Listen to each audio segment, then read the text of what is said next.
Hey guys, welcome back.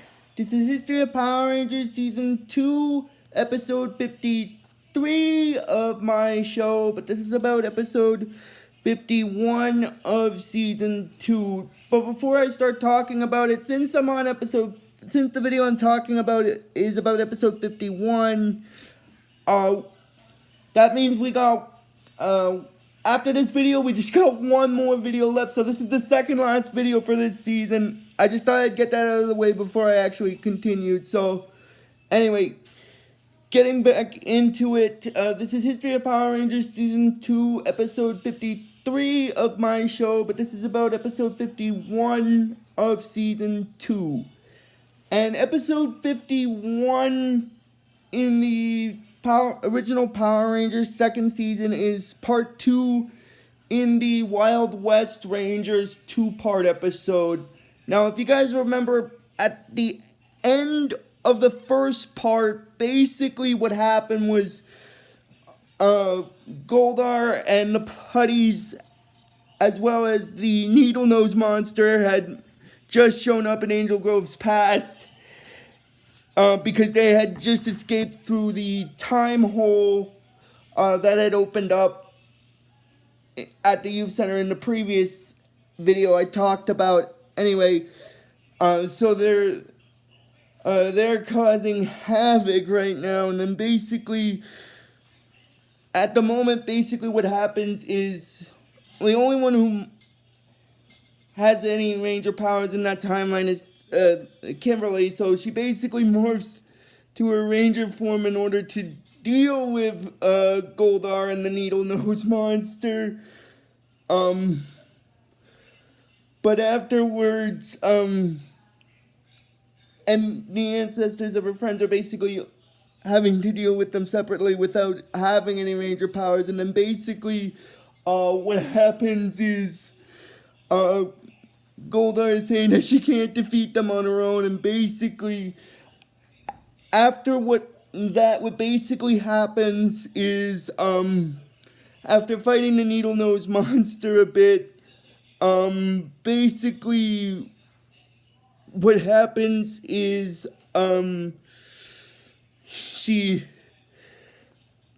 basically what happens after that is, she's still fighting them, but then she realizes that she's in another time part of Angel Grove, so it's possible that Zordon and Alpha are in the timeline as well, basically, which is kind of true, because the command center is just outside of Angel Grove in the mountains, so even if it's a different time period, it should still exist, so because of a temporal thing. And basically, she's basically telling, she says to herself she hopes Zordon's there, and she decides to teleport to the command center there, and then that's when basically Bulk and Skull, the ancestors, come up with the idea to find out who she is so that they become famous, basically. So it's sort of similar to Bulk and Skull, and basically what happens is, then Kimberly shows up in the command center. Oh, but before I continue, might make this video a bit shorter than I did my previous one, because a lot still technically happens in this part, but not very much, aside from what happened. It just carries over from where the first part left off, so that's what I mean is, that's why this one might be a little shorter than usual, so if it seems like I'm rushing it, I apologize completely. Anyway, she shows up in the command center, and then the version of Alpha that's in that timeline is wondering how she got there, and then when she gets there, basically, Kimberly tells Zordon that basically she's from another time, and in her timeline, she gave her and the other the other 6 Rangers, the other five Rangers power coins in order to deal with Rita and Zed, basically. And then basically what happens is then she mentions about how she knows how Rita has the Green Ranger coin, because by this point because you see this episode takes place in the past timeline in the Wild West, so it takes place in a time before Tommy had either his White Ranger or Green Ranger powers, but after Rita had somehow gotten her hands on the Green Ranger power coin, which is kind of, to be perfectly honest, it's kind of a little confusing, but it's because of the timeline thing. And then she wonders if he still has the power coins, the other five, and then Alpha explains that they do have them, which are the red, black, yellow, blue, and pink. Then Zordon basically explains to her that she already has a pink power coin, and that too much pink energy is rather dangerous, which kind of makes sense, because if she already has the pink power coin in her possession, having a second one would just make her too strong, basically, which would give her too much energy for her body to handle. So that's why he doesn't give her the pink power coin, because she already has one, so there's no need to.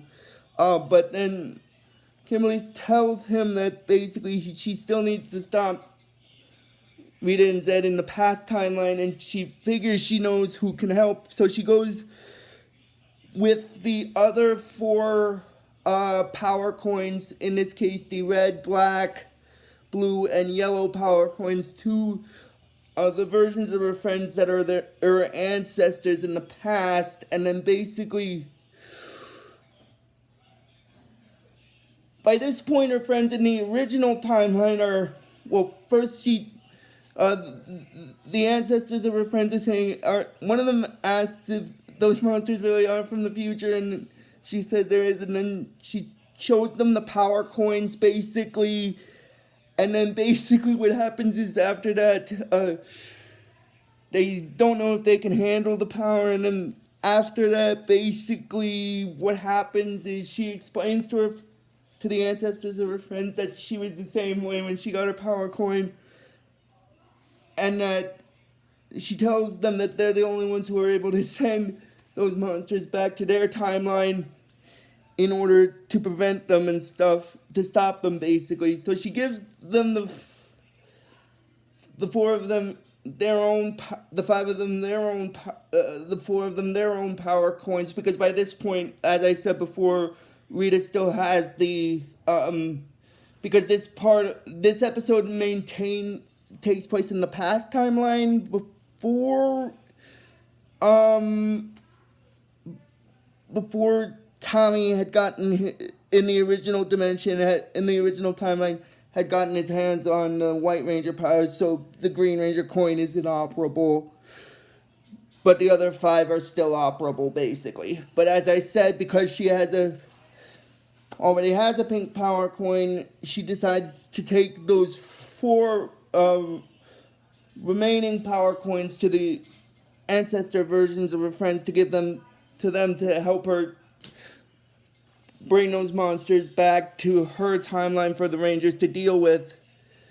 And then after that, what basically happens is, then what basically happens is after that, the Alpha in the original timeline, in the present timeline, manages to get a lock on the signal,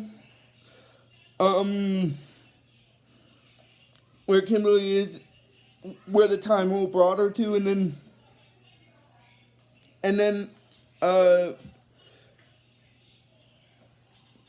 when they see that they look, and they see the two versions of Bulk and Skull, and they're wondering what Bulk and Skull are doing in the past. But then Zordon explains to the Rangers that they are not Bulk and Skull, but rather their ancestors, which is what I stated previously. And then basically,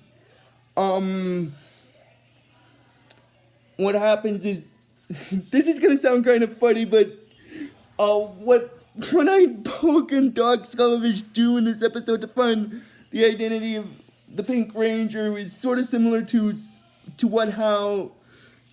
what Bulk and Skull were doing with trying to find out the identities of the other Rangers and stuff in the present timeline, except